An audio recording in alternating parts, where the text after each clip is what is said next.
Welcome back my dear students, मैं हूं विवेक तापड़िया और यह है आपका channel physics in life and life.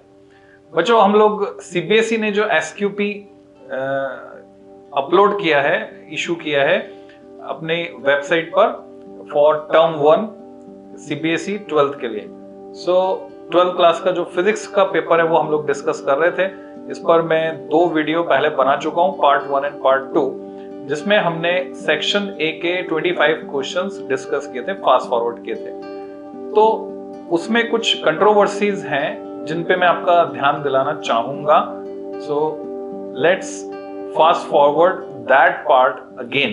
तो मैं फिर से वो हिस्सा आपके सामने फास्ट फॉरवर्ड करना चाहता हूं, और उससे पहले एक जो ज्यादा इंपॉर्टेंट बात है वो मैं क्लियर कर दूं आपको, कि हम ये समझ लें क्वेश्चंस की कैटेगरी कैसे तय है, यानी कैटेगराइजेशन कैसे किया गया है, सवालों का वर्गीकरण किस प्रकार से किया गया है, और क्लासिफिकेशन क्या है, वेटेज किस हिसाब से है। So categories of questions, 3 main category हम ये कह सकते हैं बच्चों। कौन कौन सी 3 मेन कैटेगरी, तो वो मैं अगर आपको दिखाता हूं। ओके, तो यहां हम कहेंगे अंडरस्टैंडिंग और रिमेंबरिंग। 38% मार्क्स के क्वेश्चन इस कैटेगरी को बिलोंग करते हैं, और ये आपके लिए फेवरेबल सिचुएशन है। वैसे भी फेवरेबल है बहुत सारी सिचुएशंस, जैसे आधा ही कोर्स आ रहा है, जैसे ऑब्जेक्टिव है, जैसे नेगेटिव मार्किंग नहीं है। ये सारी क्या है, फेवरेबल सिचुएशंस हैं आपके लिए। तो आप बिल्कुल पूरे उत्साह के साथ, जोश के साथ इस एग्जाम को दें, क्योंकि इस पूरी स्टोरी में, जैसा कि आप जानते हैं, कोई विलेन नहीं है। आप खुद चाहते हैं आपके ज्यादा से ज्यादा नंबर आए, आपके टीचर्स चाहते हैं आपके ज्यादा से ज्यादा नंबर आए, आपके पेरेंट्स चाहते हैं ज्यादा से ज्यादा नंबर आए, सरकार चाहती है रिजल्ट बहुत अच्छा हो। तो ऐसा कोई भी नहीं है जो आपके नंबर काटना चाहता हो, सब आपको नंबर देना चाहते हैं। तो बस जुट जाइए तैयारी में, और क्या करना है, कैसे तैयारी करनी है, किन बातों का ध्यान रखना है, हम समझते हैं इस डिस्कशन में। सो ये है पार्ट 3 बच्चों, जिसमें मैंने तुम्हें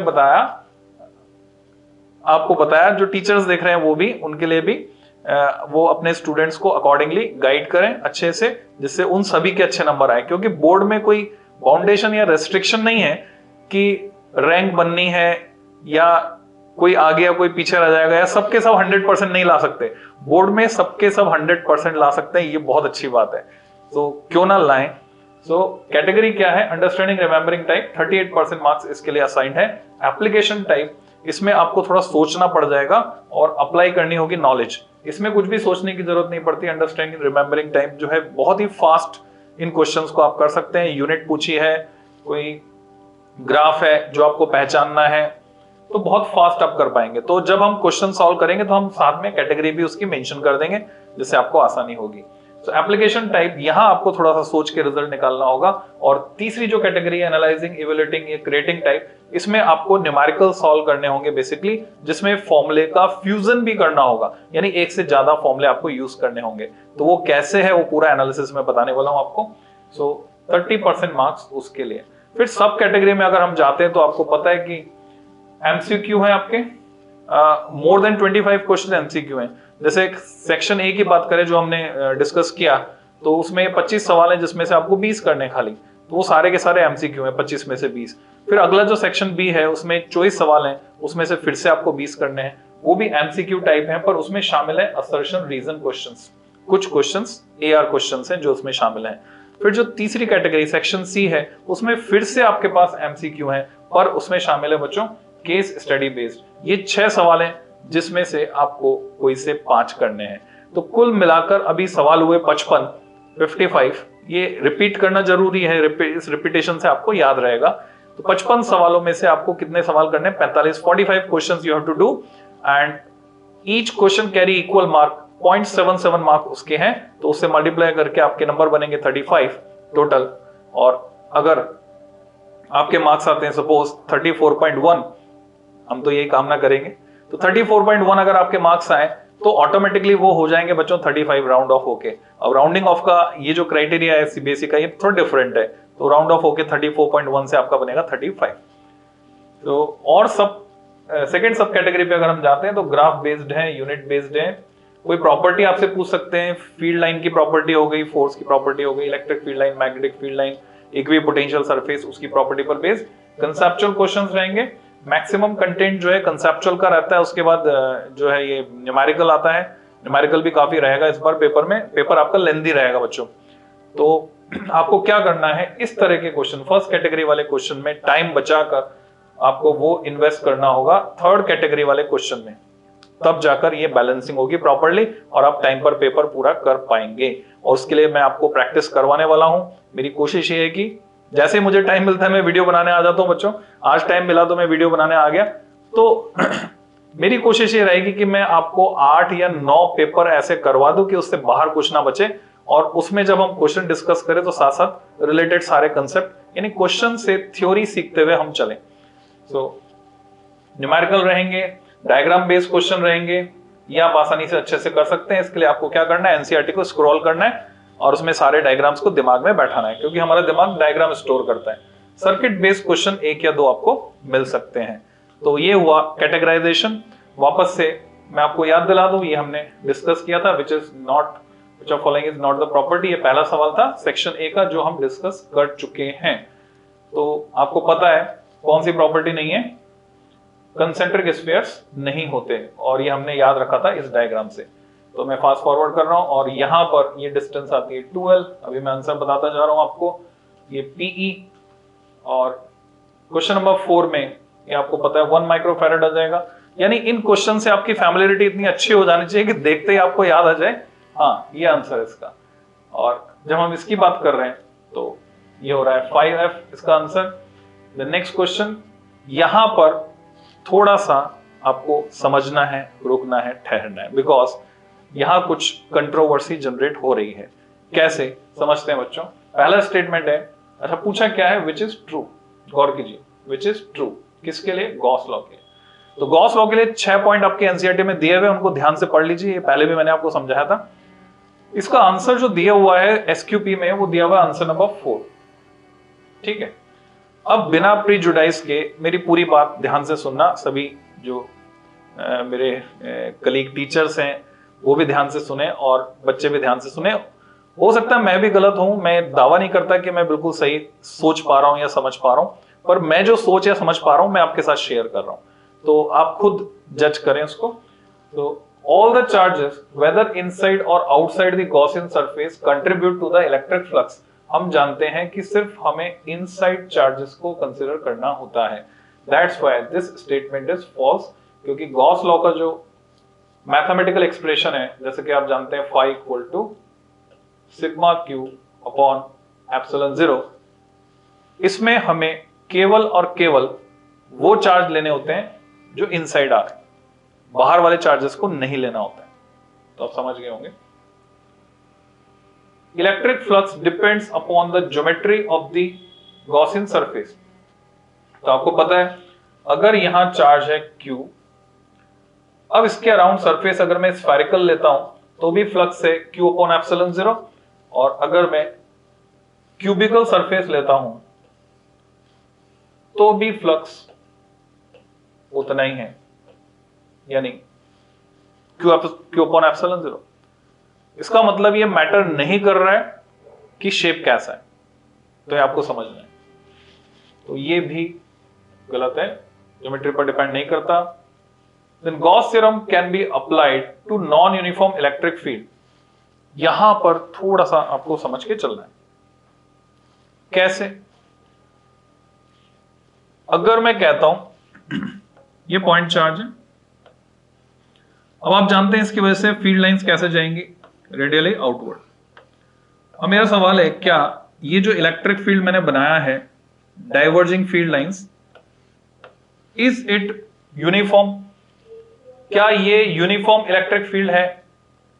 तो आप जानते हैं नहीं है, क्योंकि लाइंस डाइवर्ज हो रही हैं। जैसे जैसे हम दूर जा रहे हैं इलेक्ट्रिक फील्ड डिक्रीज हो रहा है मैग्नीट्यूड में, एज वेल एज डायरेक्शन उसकी लगातार बदल रही है। तो नॉन यूनिफॉर्म इलेक्ट्रिक फील्ड है, ये क्लियर है सभी को। अब सपोज मैं यहां पर एक स्फेरिकल गॉसियन सरफेस कंसीडर करता हूं, जैसे कि गॉस लॉ को जब हम प्रूव करते हैं कूलम्स लॉ यूज करके, कूलम्स लॉ से हम गॉस लॉ प्रूव कर सकते हैं और गॉस लॉ से कूलम्स लॉ प्रूव कर सकते हैं, वाइस वर्सा है। तो हम एक स्फेरिकल गॉसियन सरफेस यहां पे ले सकते हैं और यहां वेक्टर एरिया एलिमेंट हम ले सकते हैं।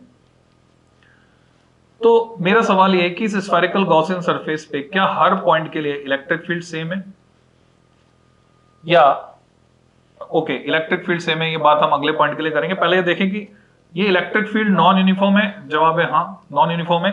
तो क्या मैं गॉस लॉ लगा सकता हूं गॉस थ्योरम इस एरिया एलिमेंट के लिए या नहीं लगा सकता? तो जवाब है लगा सकते हैं, हम लगाते हैं इस एरिया एलिमेंट के लिए गॉस लॉ। तो जब इसके लिए हम गॉस लॉ लगा रहे हैं इस एरिया एलिमेंट के लिए, तो सीधे सीधे बात समझ में आती है, Gauss theorem can be applied to non uniform electric field, यानी दिस स्टेटमेंट इज ट्रू, ये सही है बच्चों। और सीबीएसई में एसक्यूपी में जो आंसर दिया है वो आंसर दिया 4 और लिखा हुआ भी है डिटेल जो आंसर्स हैं, एक्सप्लेनेशन है उसमें। तो अब इसको क्रिटिसाइज करते हैं हम थोड़ा सा। The electric field over the Gaussian surface remains continuous. अगर मैं लेता हूं sheet of charge, suppose this is infinite sheet of charge and Gaussian surface है सिलिंड्रिकल गॉसियन सरफेस, मैं लाइन चार्ज भी ले सकता था और क्लैरिटी के लिए। ये सिलेंडर जितना उधर बाहर निकला हुआ है उतना ही उधर पीछे गया हुआ है। तो अगर मैं इसकी कर्व सरफेस पर इलेक्ट्रिक फील्ड देखता हूं तो ये वेक्टर एरिया इधर है, इलेक्ट्रिक फील्ड इधर है। अगर मैं यहां इलेक्ट्रिक फील्ड देखता हूं तो इधर है, ठीक है। तो अभी हम कह सकते हैं कि क्योंकि इनफाइनाइट शीट ऑफ चार्ज है तो इलेक्ट्रिक फील्ड जो है वो कैसा है,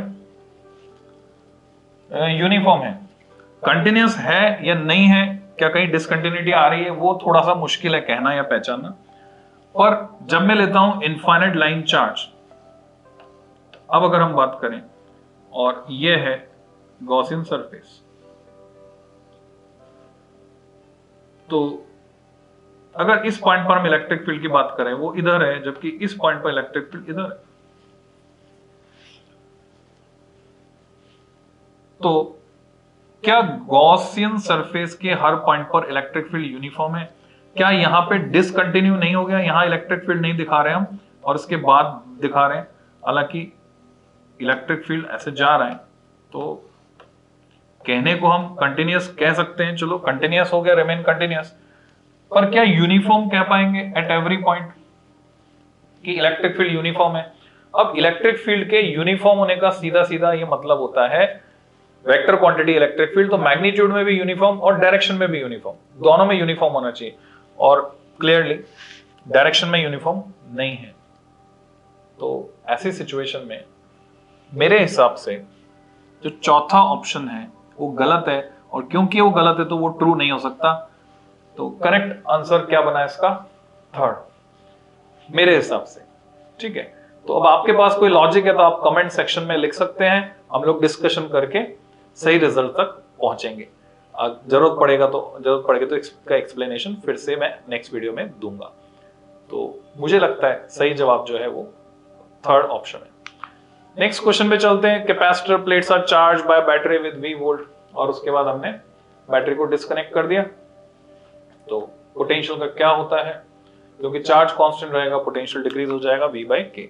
नेक्स्ट क्वेश्चन, बेस्ट इंस्ट्रूमेंट आप जानते हैं पोटेंशियोमीटर है। Just fast revision, electric current को जब हमने पास किया तो ये हमने कैलकुलेट कर लिया था, अभी मेरे को आंसर याद नहीं है, आप आंसर देख सकते हैं कैलकुलेट करके। नेक्स्ट है जो स्पेसिफिक रेजिस्टेंस है कंडक्टर के लिए और सेमीकंडक्टर के लिए। जब हम टेम्परेचर को बढ़ाते हैं तो टेम्परेचर को बढ़ाने पर क्या होता है, कंडक्टर का स्पेसिफिक रेजिस्टेंस बढ़ेगा और सेमीकंडक्टर का घटेगा, क्योंकि अल्फा अकॉर्डिंगली पॉजिटिव और नेगेटिव है। We use alloys for making, क्योंकि उनका जो है टेम्परेचर कोएफिशिएंट ऑफ रेजिस्टिविटी जो है वो नेग्लिजिबल होता है और स्पेसिफिक रेजिस्टेंस हाई होता है। तो first option is correct. Constant voltage applied between two uniform wire, okay ये भी हमने कैलकुलेट कर लिया था, शायद आंसर था 2H। Next is potential difference. तो 13th का आंसर मैं फिर से यहाँ पे कमेंट करूंगा या आपको ध्यान दिलाना चाहूंगा कि सीबीएसई ने जो एसक्यूपी का सॉल्यूशन दिया है उसमें जो डिटेल सॉल्यूशन है उसमें लिखा सही है पर आंसर गलत दिया है। यानी इसका आंसर उन्होंने दिया becomes half of its previous value but it become double, और ये क्लियर कट है क्योंकि ड्रिफ्ट वेलोसिटी, और अभी मैं ड्रिफ्ट स्पीड के फॉर्म में लिख रहा हूं, तो ड्रिफ्ट स्पीड होगा EV tau, जहां पे V पोटेंशियल है अपॉन ml। बाकी सारी क्वांटिटीज कांस्टेंट है तो सीधे सीधे मैं कहूंगा VD is proportional to potential difference V। तो जब हम V को डबल करेंगे तो ऑब्वियसली ड्रिफ्ट वेलोसिटी डबल हो जाएगी। तो इस तरह से ये, और ये क्वेश्चन नहीं होना चाहिए वैसे, और हर साल होता है 2 या 3 क्वेश्चन में SQP में प्रॉब्लम आती है। मैं 92 से देख रहा हूँ, पहले कम आती थी, आजकल आने लगी है। इट इज हम ये कह सकते हैं सिस्टम बहुत बड़ा हो गया है, तो नेग्लिजेंस तो नहीं कहेंगे पर बोलेंगे सिस्टम बहुत बड़ा हो गया है तो इतना चलता है, इतना हो ही जाता है। तो ये दोनों पैरेलल में है 6 और 3, उनके साथ 8 ओम सीरीज में है और फिर इनके कॉम्बिनेशन के साथ 30 ओम पैरेलल में है, उससे हम इक्विवेलेंट निकाल सकते हैं। ऐसा unit for magnetic field intensity, तो फॉर्मूला आपको तैयार करना था, ऐसा क्वेश्चन आपको मिलने वाला है। ये फास्ट मूव करने वाले क्वेश्चन है। तो FM इक्वल टू ILB से हमने इसको निकाला। Coil of moving coil galvanometer metal frame पे लपेटते हैं इलेक्ट्रोमैग्नेटिक डैम्पिंग प्रोवाइड करने के लिए। इसका आंसर भी हमने निकाल लिया था न्यूमेरिकल का, 4:π ऐसा कुछ था। द हॉरिजॉन्टल कंपोनेंट, मतलब ये सही है, बाकी सारे सही हैं, ये √3 वाला भी सही है, ये भी सही है। तो मैं अभी इसको फास्ट फॉरवर्ड कर रहा हूँ जस्ट। हमने 25 तक ये कर लिए थे, बाकी सब सही है, सब परफेक्ट है। अब चलते हैं बच्चों हम सेक्शन बी पर। तो सेक्शन बी के क्वेश्चंस 24 क्वेश्चंस हैं और उसमें आपके पास चॉइस है, आप 4 कोई से छोड़ सकते हैं। अब करना क्या है, जब आप OMR फिल करेंगे तो उसमें आपको क्या ध्यान रखना है। वैसे तो हमारे डायरेक्टर सर आपके लिए एक वीडियो बनाने वाले हैं, और एक तो कल आ रहा है उनका वीडियो, देखना ना भूलें, जरूर देखें बच्चों, बहुत काम का वीडियो है। कल 11 बजे सर के चैनल पर ब्रिजेश माहेश्वरी सर एलन ऐसे करके आप टाइप कर देंगे तो वो आपको उसका नोटिफिकेशन मिल जाएगा। तो 10 से 15 मिनट का शायद वीडियो रहेगा और बहुत ही शानदार रहेगा, बहुत काम का रहेगा। उन सबको आप चीजों को फॉलो करें तो मैं कर रहा हूं एक्चुअल में वो सब कुछ, और चेंजेस मैं महसूस कर रहा हूं खुद। आप लोगों को दिख रहे हो, पुराने वीडियोस आप मेरे देख लीजिए और अभी वाले वीडियो देख लीजिए। अगर आपको कुछ दिख रहा है चेंज तो अच्छी बात है, तो आप भी फॉलो करें, ठीक है। तो चलते हैं बच्चों सेक्शन बी पर। OMR भरते वक्त किन बातों का विशेष ध्यान रखना होगा, इस पे छोटा सा वीडियो मैं भी बना दूंगा, और शायद सर का वीडियो भी आएगा, वो जरूर देखें आप। तो उससे बहुत क्लैरिटी आपको आ जाएगी, क्योंकि वो एक्सपर्ट है इस चीज के। नीट और जेई के लिए तो उन्होंने बताया, अब वो बोर्ड के लिए भी बताएंगे, ऐसी उम्मीद हम कर रहे हैं। So this section consist of 24 question, हमें 20 करने हैं। 26 क्वेश्चन जो है वो ये कह रहा है कि सिलेंडर है, रेडियस R का, लेंथ L का, आप इमेजिन कर सकते हैं इसका डायग्राम। उसको हमने यूनिफॉर्म इलेक्ट्रिक फील्ड में रखा है parallel to the axis of cylinder. तो टोटल फ्लक्स जो है सरफेस ऑफ सिलेंडर, तो जितना फ्लक्स उसमें एंटर करेगा उतना फ्लक्स एग्जिट करेगा। सिंपल सा रूल आप लगाकर इसका आंसर सॉर्ट आउट कर सकते हैं, जो कि आएगा 0। तो किसी कैलकुलेशन की जरूरत नहीं है, ये वो वाला क्वेश्चन है जो हम फास्ट मूव कर सकते हैं, क्योंकि ऐसा सॉल्व एग्जांपल भी एनसीईआरटी में मौजूद है। Next question, 2 parallel large thin metal sheet है। ये इंपॉर्टेंट कैटेगरी का क्वेश्चन है, ऐसे क्वेश्चन आते रहे हैं, बिहार बोर्ड में भी पूछे गए हैं, सीबीएसई में पूछे गए। बच्चों बिहार बोर्ड का भी सैंपल पेपर आ गया है 2021-22 के लिए, उसके सॉल्यूशन, उसका डिस्कशन भी मैं जल्दी ही अपलोड करूंगा, यानी बाकी बोर्ड को भी लेकर चलेंगे। तो थिन मेटल शीट है। अब यहां गौर कीजिए, मेटल शीट जहां आती बात, तो ये कंडक्टर हो गया, कंडक्टर हो गया तो 2 सरफेस हो गई, और जैसे इसमें आगे लिखा हुआ है थिन, तो अब हम इसको सिंगल सरफेस की तरह ट्रीट करेंगे। ऑल्दो मेटल नाम आते ही 2 सरफेसेस हो जाती हैं, पर जैसे थिन लिख देते हैं तो हम इसको सिंगल सरफेस की तरह ट्रीट करेंगे। इक्वल सरफेस डेंसिटीज हैं, सिग्मा दिया हुआ है इसके लिए, this is sigma. Opposite sign से, एक का प्लस सिग्मा दूसरे का माइनस सिग्मा, तो इलेक्ट्रिक फील्ड इनके बीच में कितना होगा। तो इसके पास चार्ज डेंसिटी प्लस सिग्मा, इसके पास है माइनस सिग्मा। हमको पॉइंट P पर इलेक्ट्रिक फील्ड बताना है। तरीका यह है, हम यहाँ इमेजिन करते हैं टेस्ट चार्ज पड़ा है +1, ये रिपेल होगा, पॉजिटिव से अट्रैक्ट होगा नेगेटिव की तरफ, तो नेट जो इलेक्ट्रिक फील्ड है वो ऐड होकर हो जाएगा σ/2ε0 प्लस σ/2ε0। एक्चुअल में होता क्या है, आप इसको कंसिडर कर सकते हैं कैपेसिटर की प्लेट्स की तरह। कैपेसिटर में भी मेटल की प्लेट होती है, थिन ही होती है, क्योंकि उनकी थिकनेस से कोई कैपेसिटी पर कोई फर्क नहीं पड़ने वाला है स्पेशल। तो हम पतली फॉइल की फॉर्म में लेते हैं उसको, जितना पतला होगा उतना खर्चा कम होगा, उसमें मेटल कम लगेगा। तो जब इनको पास में लाते हैं तो इंडक्शन का इफेक्ट ये होता है कि आउटर सरफेस पर चार्ज बचता ही नहीं, सारा का सारा चार्ज इनर सरफेस पे आ जाता है। तो ये समझते हुए आपको चलना है। तो ये बन जाता है sigma upon epsilon 0। So simply you have to calculate 26.4 into 10 power minus 12 divided by 8.85 into 10 power minus 12, और इससे आपको मिल जाएगा आंसर। आंसर क्या क्या है इनमें से आप चुन सकते हैं। वो इलेक्ट्रिक फील्ड न्यूटन पर कूलम में आ जाएगा। देख लीजिए इसके टेबल में अगर बैठ रहा है 8 3 24 होता है, वो 8 5 से बैठ रहा है, तो यही आंसर आ गया आपका, बाकी सब कट गया। सो it is quite predictable. Next question 28. Consider an uncharged conducting sphere. A positive point charge is placed outside the sphere. The net charge on the sphere is then. तो आप डायग्राम बनाकर diagram approach से जा सकते हैं। बाहर अगर आपने प्लस क्यू रखा है तो डेफिनेटली इलेक्ट्रॉन्स अट्रैक्ट होकर नियर बाय फेस पर आ जाएंगे, तो वो आ जाएगा माइनस क्यू और फार्दर सरफेस पर रहेगा प्लस क्यू। आप चाहें तो अंदर बाहर के हिसाब से लें, आप चाहें तो नियर बाय सरफेस और फार्दर सरफेस के हिसाब से लें। दोनों ही केस में नेट चार्ज जो शुरू में 0 था, क्योंकि चार्ज के ना तो आने की कोई जगह ना कोई जाने की जगह है, तो 0 ही रहने वाला है। अगर आपने गौर किया हो तो इस सैंपल पेपर में 2 3 4 तक भी क्वेश्चन ऐसे हैं जिनका आंसर 0 है। तो डेफिनेटली आपके पेपर में कम से कम 2 क्वेश्चन ऐसे होंगे जिनका आंसर 0 होगा। वहां डेटा दिया हुआ होगा, वो डमी डेटा होगा, ये आपको समझ के चलना होगा। So be cautious, be aware. 3 charges 2q minus q plus minus q lie at vertices of a triangle. So here is the triangle. इसके वर्टिसेस पर ये चार्जेस हैं। इसको मान लेता हूं 2q, ऐसे कोई फर्क नहीं पड़ता। माइनस क्यू सिमेट्री रहेगी। The value of E and V at the centroid, इसके सेंट्रॉइड की बात करें यानी मीडियन का point of intersection capital G, तो यहां पर इलेक्ट्रिक फील्ड भी निकालना है और पोटेंशियल भी निकालना है। देखो बच्चों, पोटेंशियल है स्केलर क्वांटिटी, हमें देखना है पोटेंशियल जो कि स्केलर क्वांटिटी है। तो माइनस क्यू इसकी वजह से माइनस के क्यू बाय ये डिस्टेंस जो है मैं मान लेता हूं ट्राइंगल है ABC, तो BG CG और AG तीनों डिस्टेंस इक्वल होने वाली है, तो पोटेंशियल जो है तीनों की इन दोनों की वजह से नेगेटिव होगा, उसकी वजह से पॉजिटिव होगा, उतना ही। तो नेट पोटेंशियल तो 0 होने वाला है, यानी हमें पता चल गया V इज 0। पर इलेक्ट्रिक फील्ड जो है वो 0 नहीं होने वाला है, क्योंकि पॉजिटिव चार्ज रिपेल करेगा, नेगेटिव चार्ज अट्रैक्ट करेगा, तो नेट इलेक्ट्रिक फील्ड नीचे की तरफ ही होने वाला है। तो electric field is not 0 but potential is 0। हम कैलकुलेट भी कर सकते हैं, आपसे कैलकुलेट करने को भी कहा जा सकता है।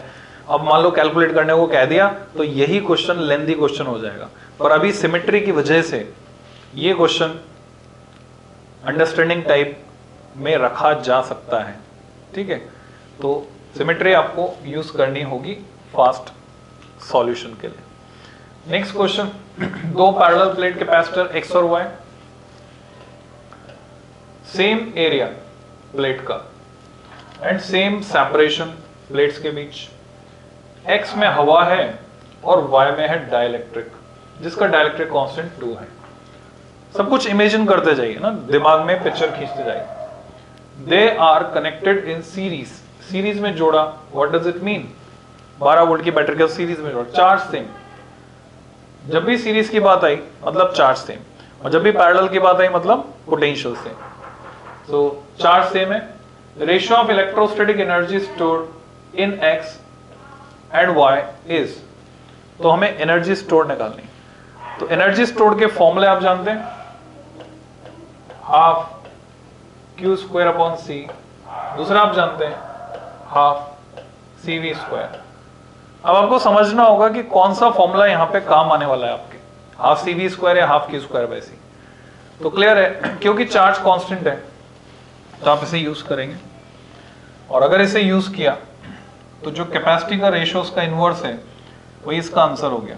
तो 12 वोल्ट की बैटरी, उसका कोई रोल यहाँ पे है नहीं। तो कैपेसिटी का रेशियो क्या है?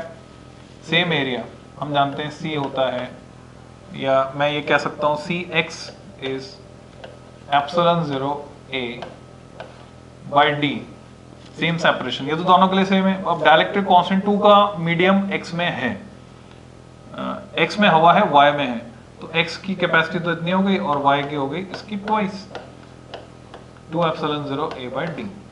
तो रेशियो में क्या आने वाला है, 1:2।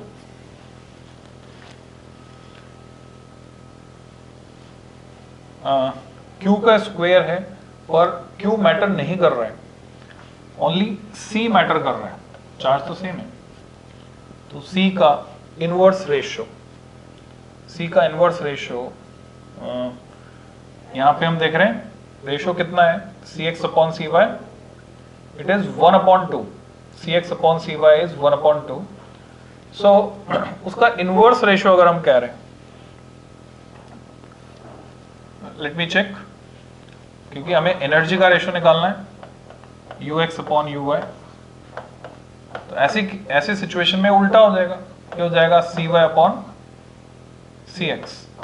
तो CY/CX करेंगे तो 2:1 बनेगा बच्चों। So correct answer is 2:1। तो बच्चों ये था क्वेश्चन नंबर 30। तो आपको ध्यान रखना है जल्दबाजी में गलत आंसर ना कर दें, जैसे मैंने यहाँ पे थोड़ा जल्दी किया और आंसर पहले 1:2 निकाल दिया, इस तरह की गलती से हमें बचना है। Let's move to the question number 31। Which among the following is not a cause for power loss in a transformer. ये जो पावर लॉस है इनको अच्छे से तैयार कर लें, इनके नाम और इनकी रेमेडी, ये एग्जाम में क्वेश्चन आने वाला है, यानी आएगा निश्चित रूप से। तो ट्रांसफॉर्मर में क्या कारण होते हैं जिसकी वजह से वो 100% एफिशिएंट नहीं हो पाता। ट्रांसफॉर्मर का ये फॉर्मूला तो आपको तैयार करना ही है, इंपॉर्टेंट फॉर्मूला है और बहुत सिंपल है याद रखने में। क्या है, ES या VS कर लीजिए, VS सेकेंडरी का वोल्टेज अपॉन प्राइमरी का voltage, PS/VP equal to NS/NP, और अगर ट्रांसफॉर्मर 100% एफिशिएंट है तो IP/IS। करंट के केस में ये रिवर्स हो गया। NS/NP को हम बोलते हैं ट्रांसफॉर्मेशन रेशियो, K से दिखा सकते हैं, X से दिखा सकते हैं, बस ध्यान रखना यहां रिवर्स हो गया। और अगर 100% एफिशिएंट नहीं है तो फिर VS/IS यानी सेकेंडरी पावर अपॉन प्राइमरी की पावर VP/IP, ये एफिशिएंसी के बराबर हो जाएगा। मान लो मैं कहता हूं 85% है सपोज, तो यहां पे आ जाएगा 85/100, और इससे हम कैलकुलेट कर लेंगे। होता क्या है, जनरली क्वेश्चन में न्यूमेरिकल आता है तो उसमें 3 वैल्यूज तो दी होती है, चौथी वैल्यू हम पता करनी होती है, हम पता कर सकते हैं इससे। और ये क्वेश्चन जो है ये अलग है, इसको समझ लेते हैं। Eddy currents are produced in the soft iron core of a transformer. सही बात है, हमें तो पता लगाना है जो नहीं है, ये तो है। एडी करंट्स की वजह से लॉस होता है जो कि कोर लॉस का पार्ट है। Electric flux sharing is not properly done in primary and secondary coils. सही बात है, इसकी वजह से फ्लक्स लॉस होता है। तो मोस्ट एफिशिएंट वे क्या है, हम प्राइमरी के ऊपर ही सेकेंडरी को लपेट देते हैं कि बिल्कुल भी फ्लक्स लीक ना हो पाए। अदरवाइज जो ये तो हुआ core type, shell type transformer. Core type transformer, जो बड़े ट्रांसफॉर्मर होते हैं वो कोर टाइप ट्रांसफॉर्मर होते हैं जिसमें एक साइड प्राइमरी होती है, दूसरी साइड सेकेंडरी होती है, और कोर के थ्रू फ्लक्स लिंक होता है। Humming sound produced in the transformer due to magnetostriction. बच्चों नया शब्द है, सीख लो, मैग्नेटोस्ट्रिक्शन। इसकी वजह से हमिंग साउंड प्रोड्यूस होती है। करेक्ट।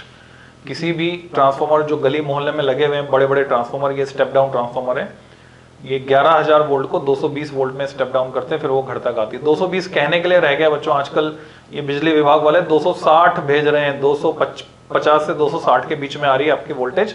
आप मल्टीमीटर से नाप सकते हैं या मीटर में रीडिंग पढ़ सकते हैं। स्मार्ट मीटर जो आजकल लगे हैं उसमें रीडिंग पढ़ने में आ रही है, ये वोल्टेज ज्यादा भेज रहे हैं लॉसेस बचाने के लिए। तो अप्लायंसेस हमारे खराब हो भी सकते हैं, और वैसे आजकल जो अप्लायंसेस डिजाइन होकर आ रहे हैं, नए अप्लायंसेस, वो सब इस वोल्टेज रेंज में काम करने के लिए डिजाइन है। सो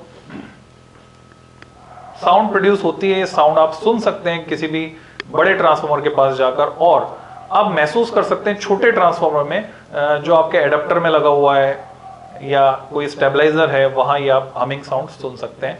महसूस कर सकते हैं वाइब्रेशंस को, तो उसमें एनर्जी का लॉस हो रहा है। And primary coil is made up of a very thick copper wire. अब थिक कॉपर वायर है, ये तो एडवांटेज हो गई, क्योंकि थिक कॉपर वायर का रेजिस्टेंस कम होगा, तो रेजिस्टेंस कम होगा तो उसमें आई स्क्वायर आर टी लॉस यानी हीट की फॉर्म में होने वाला ये लॉस वो नहीं होगा। तो यही गलत है, ऐसा कोई लॉस नहीं होता। प्राइमरी कॉइल अगर थिक कॉपर वायर से बना दें तो ये कॉज नहीं है पावर लॉस का। ये तो अच्छी बात है कि उसमें आई स्क्वायर आर टी लॉस, जिसको हम बोलते हैं ताम्र क्षति यानी कॉपर लॉस, वो नहीं होगा। तो नेक्स्ट क्वेश्चन पे चलते हैं बच्चों। In alternating voltage source variable angular frequency, W बना दिया है, हालांकि ये ओमेगा है, एंड फिक्स्ड एम्पलीट्यूड V। इस एम्पलीट्यूड V का मतलब ये पीक वैल्यू है, connected in series with a capacitance, उसके साथ जोड़ा, and electric bulb of resistance R। बच्चों सॉल्व एग्जांपल मिल जाएगा आपको एनसीईआरटी में, एक सेट में इंडक्टर आ गया तो एक सेट में कैपेसिटर आ गया। अच्छा एक और बात याद दिला दो आपको, अभी जैसे ये ऑनलाइन सिस्टम चला पूरा का पूरा, तो छोटी क्लास के बच्चों ने, शायद बड़ी क्लास के बच्चों ने भी, जो भी इनके टेस्ट एग्जाम वगैरह हुए उसमें तरीके बना लिए कि इसका मतलब ये, इसका मतलब ये, और इन इशारों से वो पेपर को पार्ट्स में डिवाइड करके सॉल्व करने लगे, यानी इतने से इतने, और आपस में चीटिंग करने लगे कुल मिलाकर। पर ऐसी कोई भी जरूरत आपको नहीं है, इस बात का विश्वास रखिए, खुद पर भरोसा रखिए, ऐसी किसी भी प्रैक्टिस में आपको शामिल होने की जरूरत नहीं है, ठीक है। अगर आपने ऐसा कुछ किया तो बोर्ड ने भी उसकी व्यवस्था की हुई है। आपको जो कोड लिखना है, पेपर का कोड, आपको अलग अलग पेपर कोड वाले पेपर मिलेंगे, यानी उसमें शफल किया हुआ रहेगा क्वेश्चंस को, क्वेश्चन को शफल किया हुआ रहेगा। आप कोड आप इशारा करोगे क्वेश्चन नंबर 2 के लिए, और दूसरे के पेपर में वो क्वेश्चन नंबर 2 की जगह कोई दूसरा क्वेश्चन होगा, तो क्वेश्चन नंबर 2 का जो आंसर बताएगा वो मिसमैच हो जाएगा। तो ऐसी कोई भी कोशिश बेकार है, नहीं करनी चाहिए। मैं कभी भी इसको सपोर्ट नहीं करता। हालांकि बिहार से कई बार फोन आते हैं, लाइव वो पेपर लेकर बैठे होते हैं, वो बोलते हैं कि हाँ सर आप सॉल्व करवा दो पूरा। तो मैं पूछता हूँ कि अभी आज तो एग्जाम है तुम्हारा, आज कैसे पूछ रहे हो, अभी तो एग्जाम में बैठे होंगे तुम। तो पता चलता है कि हाँ भाई एग्जाम ही दे रहा है वो बच्चा और एग्जाम के पूछ रहा होता है। तो ऐसी मैं तो मना कर देता हूँ भाई, मैं इसमें कोई सहयोग नहीं कर सकता। हम भगवान पे भरोसा करने वाले लोग हैं, तो भगवान पे भरोसा करने का मतलब ये सीधा सीधा है, जैसे कर्म करेंगे वैसा फल मिलेगा। तो हमें जरूरत नहीं है बच्चों इस बारे में एनर्जी बिल्कुल भी नहीं लगानी आपको। तो इस क्वेश्चन को आप एनसीईआरटी के सॉल्व एग्जांपल में पाएंगे वहां पर। तो यहां पर क्या किया हमने, सीरीज में लगाया कैपेसिटर, कैपेसिटर इंट्रोड्यूस करेगा एक्सी, एक्सी होता है 1/2 पाई एफसी या 1/ओमेगा सी। मैं सारे फॉर्मूले लिख देता हूं, ये फॉर्मूले सब आपके काम के हैं। 1/2 पाई एफसी। अब हम देख पा रहे हैं फ्रीक्वेंसी का इफेक्ट क्या है, हम ओमेगा से भी देख पा रहे हैं। Electric bulb of resistance R, inductance 0 when omega is increase. जब आप ओमेगा को बढ़ाएंगे, ओमेगा अगर बढ़ता है तो एक्सी घटेगा, एक्सी घटेगा तो जेड घटेगा, जेड घटेगा तो करंट बढ़ेगी, और करंट अगर बढ़ेगी तो उसका असर आपको बल्ब में दिखाई देगा। Bulb glows brighter. समझ गए होंगे आप। इसी में क्वेश्चन पूछा जाता है, इंडक्टर में रॉड को इंसर्ट किया, इंडक्टर में रॉड को इंसर्ट किया अगर, तो एक्सएल जो है वो है ओमेगा एल के बराबर। रॉड इंसर्ट करने पर एल बढ़ जाता है बच्चों, इंडक्टेंस बढ़ जाता है, इंडक्टेंस बढ़ने पर एक्सएल बढ़ जाता है, एक्सएल बढ़ने पर करंट कम हो जाती है, करंट कम हो जाती है तो बल्ब डिम हो जाता है, और रॉड को बाहर निकाल लिया तो रिवर्स होगा। तो ये ऐसे आप समझ के चल सकते हैं। तो सारे फॉर्मूलों का खेल है, मल्टीपल फॉर्मूले इन्वॉल्व हैं, ये कंसेप्चुअल क्वेश्चन बने हुए हैं, तो कंसेप्चुअल क्वेश्चन के फॉर्म में ये कंसेप्ट आपके क्लियर होने चाहिए। Next question 33, solid spherical conductor, जो दिख रहा है आपको, ये अंदर वाले की बात कर रहे हैं, हैज चार्ज प्लस क्यू, इसके पास प्लस क्यू चार्ज है, एंड रेडियस आर, इसकी रेडियस आर है ये रही। तो हमने कैसे पहचाना, इससे पहचाना, रेडियस आर दिए इससे पहचाना कि इसकी बात चल रही है। It is surrounded by a solid spherical shell, ये शेल है जिसपे चार्ज है माइनस क्यू, इनर रेडियस इसकी 2r है, यहां से हमें दिख रही है, एंड आउटर रेडियस 3r है, यहां से दिख रही है। Which of the following statements is true, कौन से स्टेटमेंट ट्रू होंगे इसमें से, तो ये हमें चुनना है। तो क्रिटिकली हम एनालाइज कर सकते हैं। द इलेक्ट्रिक पोटेंशियल है, हमें पता है कि इक्वी पोटेंशियल सरफेस होगा बी तो पूरा, यानी इसमें पूरे पर पोटेंशियल सेम होगा, चाहे पॉइंट ए पर चाहे बी पर, ए और बी पर पोटेंशियल सेम होगा, ये क्लियर है आपको। इक्वी पोटेंशियल सरफेस होगा अंदर वाला स्फीयर, इतना हमको क्लियर है। तो पहला जो हम देख रहे हैं पॉइंट वो ये है कि electric potential has a maximum magnitude at C and the electric field has maximum magnitude at A. अब कंडक्टर के अंदर तो इलेक्ट्रिक फील्ड होता नहीं है, तो ये जो बोल रहा है electric field has maximum magnitude at A, वो गलत हो गया, इसलिए ये स्टेटमेंट गलत हो गया। Electric potential has a maximum magnitude at D and the electric field has a maximum magnitude at B, तो ऐसा तो कुछ होगा नहीं यहाँ पर। इस पूरे में, इस शेल में भी इलेक्ट्रिक फील्ड अंदर तो जीरो होगा, तो रिलेवेंट नहीं लग रहा हमको। The electric potential at A is zero, A पर जीरो नहीं होगा, कांस्टेंट होगा, तो ये भी रिलेवेंट नहीं है। Both the electric potential electric field achieve a maximum magnitude at B, ये बात समझ में आती है हमको उस चार्ज की वजह से, क्योंकि प्लस क्यू चार्ज है। सो क्योंकि बाहर वाला जो माइनस क्यू, उसकी वजह से तो पोटेंशियल डिक्रीज हो जाएगा। So correct option is 4। आप इसको ऑप्शन एलिमिनेशन थ्योरी से बड़े आराम से सही करके आ सकते हैं। A battery is connected to the conductor of non-uniform cross-sectional area. The quantities or quantity which remain constant. तो बेसिक क्वेश्चन है, जब करंट फ्लो हो रही है, तार मोटा पतला, पाइप में से पानी बह रहा है, पाइप कहीं से मोटा है कहीं से पतला है, तो जितना अमाउंट वाटर का एंटर करेगा एक क्रॉस सेक्शन पे, उतना एग्जिट करेगा। यानी क्या सेम रहने वाला है बच्चों? करंट ओनली, बाकी सब चेंज होता रहेगा। या इलेक्ट्रिक फील्ड भी सेम रहेगा, तो इलेक्ट्रिक फील्ड भी सेम रहने वाला है, करंट ओनली नहीं, इलेक्ट्रिक फील्ड भी तो सेम रहने वाला है। इलेक्ट्रिक फील्ड तो एंड्स के अक्रॉस जो है वो लग रहा है, इलेक्ट्रिक फील्ड हर चार्ज कैरियर पर सेम लगेगा, E equal to V by D के बराबर। जो पोटेंशियल हमने लगाया है डिवाइडेड बाय जितनी लेंथ है उसकी, उसके हिसाब से वो लगेगा, क्योंकि इसमें एरिया ऑफ क्रॉस सेक्शन नहीं आ रहा इलेक्ट्रिक फील्ड में, non uniform cross sectional area है, तो एरिया आ नहीं रहा उस पिक्चर में, इसलिए इलेक्ट्रिक फील्ड और करंट दोनों सेम रहेंगे। 3 resistors having values R1, R2 and R3 are connected in series. दिमाग में पिक्चर बनाते चलो। टू ए बैटरी, बैटरी से जोड़ दिया। Suppose R1 carries current 2 ampere, R2 has a resistance of 3 ohm and R3 dissipates 6 watt of power. Then voltage across R3 is. अच्छा सवाल है, टाइम कंज्यूमिंग है। ऐसे सवालों के लिए आपको टाइम बचा के रखना होगा और इनको सॉल्व करना होगा पूरा शांत दिमाग से, तब आप इनके सही उत्तर पर पहुंच पाएंगे। So we can make the circuit. Diagram से अगर क्लैरिटी आती है तो डायग्राम बनाना अच्छा है। R1, R2, R3 और बैटरी जो है वो कितने वोल्ट की है? R1 connected series to a battery. Battery का वोल्टेज हमें नहीं पता। Carries a current of 2 ampere R1 में फ्लो होने वाले करंट, अब सीरीज में तो तीनों में सेम ही करंट है बच्चों। R1 में फ्लो होने वाले करंट है 2 एम्पियर, ये पता है। बैटरी का वोल्टेज हमें नहीं पता। ये बैटरी सेल बनाया था पहले मैंने, बाद में बैटरी कर दी।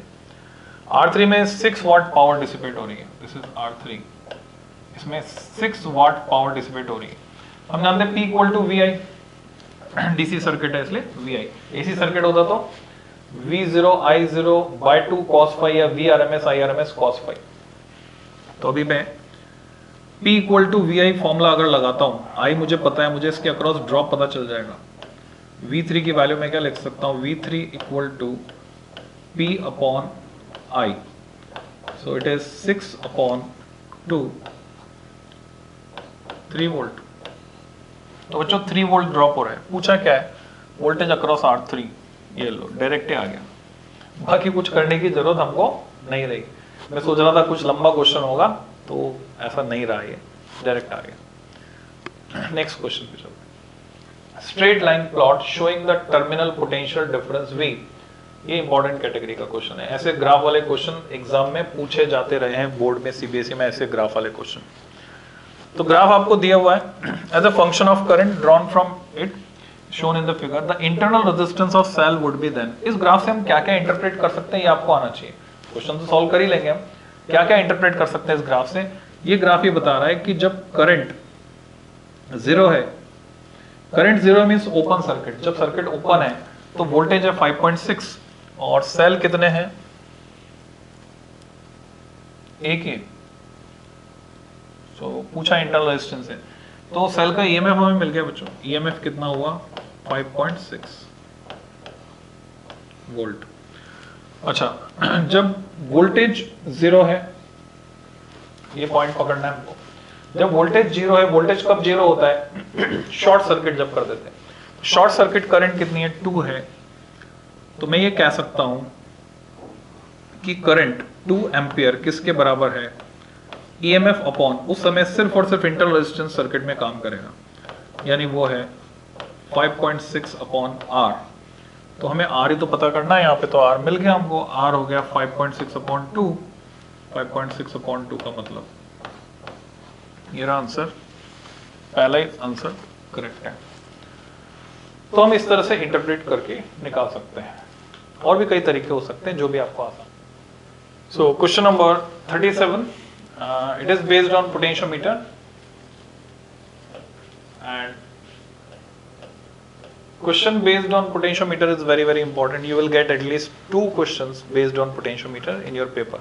तो आपके पेपर में 2 सवाल मिलने वाले हैं। इस सवाल को सॉल्व करके देखते हैं, काफी डेटा इसमें नजर आ रहा है हमको, तो आपने ट्राई तो किया होगा। Let's see, 10 metre long wire, uniform cross section and 20 ohm resistance. Mark all the data which is available with us. Is connected in series with a battery of 5 volt. So here is the battery, 480 ohm and 20 ohm resistance of this wire. Diagram approach से हम जा रहे हैं बच्चों। If an unknown EMF E, this EMF is balanced on length 6 meter. 6 metre पर ये balance हो रहा है, तो अब हमें पता करना है अननोन EMF कितना है।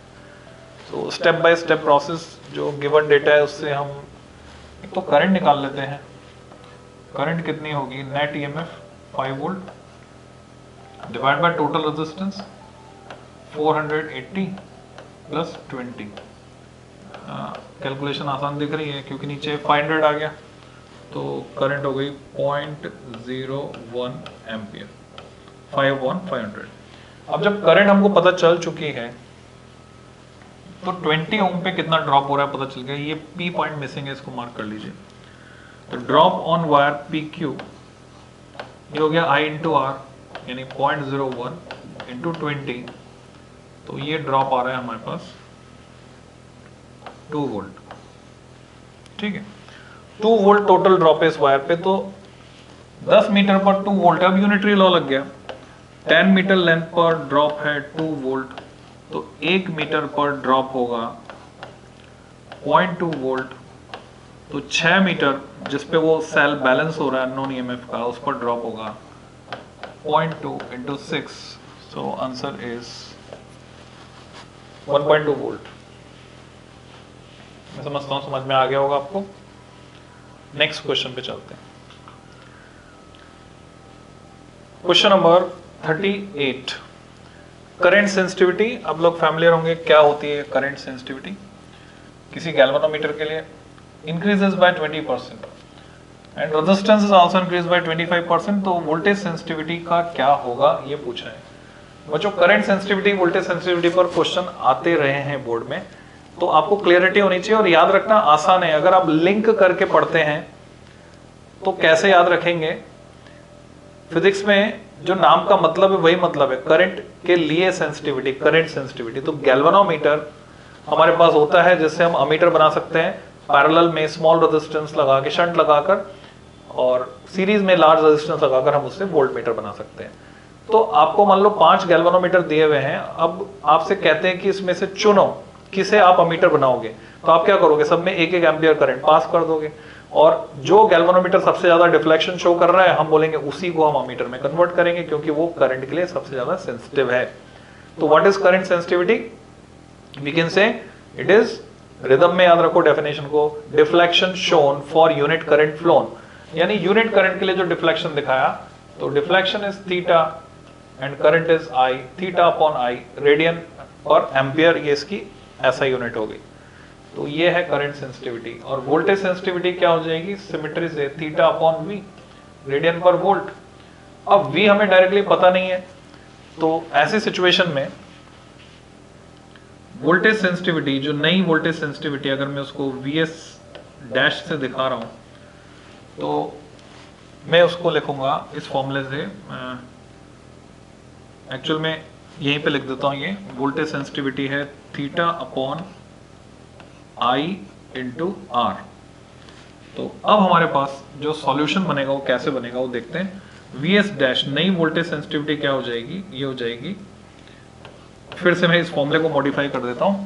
थीटा अपॉन आई क्या है हमारे पास, सी एस है, करंट सेंसिटिविटी को लिख रहा हूं C S, this is V S and here it is C S. तो मैं कह सकता हूं थीटा अपॉन आई तो सी एस है, तो सी एस अपॉन आर। तो अभी वी एस डैश को मैं क्या लिखूंगा, सी एस डैश क्योंकि करंट सेंसिटिविटी में चेंज हुआ है, अपॉन आर डैश क्योंकि रेजिस्टेंस में भी चेंज हुआ है। तो करंट सेंसिटिविटी में कितना चेंज हुआ है, बोले 20% से बढ़ा दिया हमने। 20% से बढ़ाने का मतलब आपके पास 100 रुपए है, 20% आपको लाभ हुआ उसमें, तो अब कितने हो गए 120। किसी व्यापार में आपने 100 रुपए लगा, तो ये हो गया बच्चों 1.20 ओल्ड सी एस। और आर डैश रेजिस्टेंस को कितना बढ़ा, रेजिस्टेंस को ज्यादा बढ़ा दिया, 25% से बढ़ा दिया 25%, तो ये हो गया बच्चों 1.25 ओल्ड रेजिस्टेंस आर। और हम जानते हैं सी एस अपॉन आर क्या है, सी एस अपॉन आर तो वी एस है पुराना वाला, सो ये हो गया 1.20 upon 1.25 times V S. Point उड़ा दो, ये कितना है 120/125 ही तो है, तो 120/125 क्या होता है, काट दो, किससे कट रहा है 20 से कट रहा है, ये हो गया बच्चों 24/25। ठीक है, कैसे कटा, 6 2 12, 6 से नहीं कटा, 5 6 7 8, okay, times old V S, this is V S dash. हाँ, तो 5 से कट गया, 5 2 10 एंड 5 4 20। अब हमको परसेंटेज चेंज निकालना है द वोल्टेज सेंसिटिव, क्योंकि आंसर परसेंटेज में दिया हुआ है, इंक्रीजेस की डिक्रीजेस, तो दिख रहा है साफ साफ डिक्रीजेस, यानी ये तो नहीं हो सकता, थर्ड भी नहीं हो सकता, दोनों इंक्रीज बता रहे हैं। तो इन दोनों में से कौन सा है वो चुनना, 1% या 4%। कई बार तो ऐसा होता है कि रिजल्ट दिख जाता है हमको, आगे पूरा लास्ट तक कैलकुलेट नहीं करना पड़ता, पर अभी दिख नहीं रहा है यहाँ पे, तो लास्ट तक कैलकुलेट करना पड़ेगा। तो हमें कैलकुलेट क्या करना है वो आपको क्लियरिटी होनी चाहिए। Final voltage sensitivity minus initial voltage sensitivity with respect to initial voltage sensitivity into 100%, this quantity you have to calculate। तो वैल्यू पुट कर देते हैं हम, Vs डैश जो है 24/25 times Vs minus Vs upon Vs into 100%। तो अब यहाँ दिख रहा है साफ साफ Vs कॉमन आकर कट रहा है और ऊपर बचेगा, नीचे से ऊपर खत्म हो गया, तो 24/25 -1 बचेगा, यानी 24 में से 25 सब्ट्रैक्ट करने पड़ेंगे, यानी -1/25 इंटू 100। तो आंसर आ गया बच्चों हमारे पास -4%। So correct answer decreases by 4%। तो ऐसे लंबे क्वेश्चन भी आपको मिल सकते हैं और इनके लिए आपको समय बचाना ही होगा। तो थोड़ा सा इंटेलिजेंटली चलना है जिससे कि ये क्वेश्चन छूटे नहीं, पर इनको सेकंड पास में करना है, फर्स्ट पास में नहीं करना है। फर्स्ट पास में उन सारे छोटे क्वेश्चंस को निकाल दो जो अंडरस्टैंडिंग टाइप यानी फर्स्ट कैटेगरी को बिलोंग करते हैं, ऐसे सभी क्वेश्चन को सेकंड पास में करो, जिससे ऐसा ना हो कि कोई ऐसा क्वेश्चन छूट जाए जो डायरेक्ट देखते ही आप कर सकते थे। तो इस स्ट्रेटेजी को मैं डिटेल में डिस्कस करूंगा आगे। बच्चों वीडियो थोड़ा लंबा होता जा रहा है, तो रिमेनिंग क्वेश्चन यानी क्वेश्चन नंबर 38 तक मैं इसको स्टॉप कर रहा हूँ। नेक्स्ट वीडियो में मैं शामिल करूंगा बाकी के सवाल। Till than happy learning.